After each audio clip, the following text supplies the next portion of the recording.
Welcome to the Australian Investment Council's second Policy and Research Update for 2020. My name's Brendon Harper, Head of Policy and Research.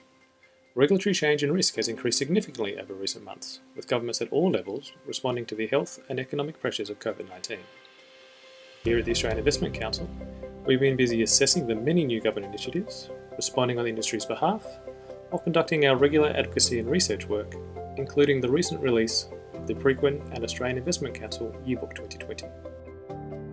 One of the government's key initiatives has been the JobKeeper Program. The program has helped Australians and Australian businesses, including private capital-backed Australian businesses. However, the initial eligibility criteria excluded many businesses.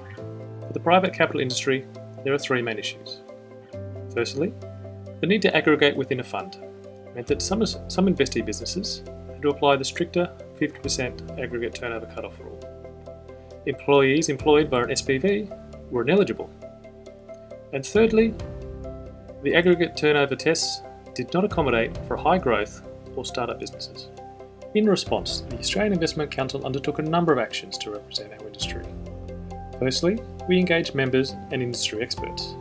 Secondly, we built a coalition with other industry stakeholders around common issues.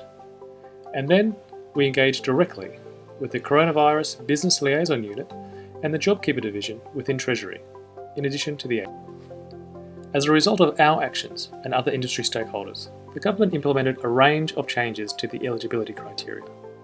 Importantly for the private capital industry, this included alternative tests and the allowance of employees employed through SPVs. This is a great outcome for the Australian private capital industry and has allowed a number of additional investee businesses to access the JobKeeper program. Taking effect on the 29th of March this year, the government announced changes to the Foreign Investment Policy Framework. Firstly, the threshold for assessing relevant investments was reduced to 0. And secondly, the Foreign Investment Review Board, or FIRB, extended its application times from 30 days to 6 months. In response, the Australian Investment Council undertook a number of actions to represent our industry. Firstly, we met with members and industry experts. Secondly, we wrote directly to the Treasurer and we met with his team. And thirdly, we held multiple rounds of meetings with FIRB. As a result of our networking and lobbying efforts, FIRB has undertaken to prioritise private capital industry applications. Additionally, it has provided assurance that it does not expect any material delays from applications from our industry. While this is a positive outcome for the private capital industry, it does not remove the increased regulatory burden from the threshold being reduced to 0. As of when we last spoke to the FIRB team, they had not experienced any material delays from applications from our industry.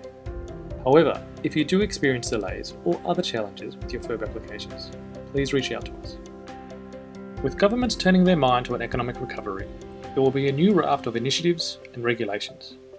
Additionally, regulators that had put their consultations on hold will become active again. As such, regulatory change and risk will remain heightened for some time. Again, a full detailed list of our recent actions is available on our website. But if you have any questions, inquiries or concerns, please reach out to us at research@aic.co.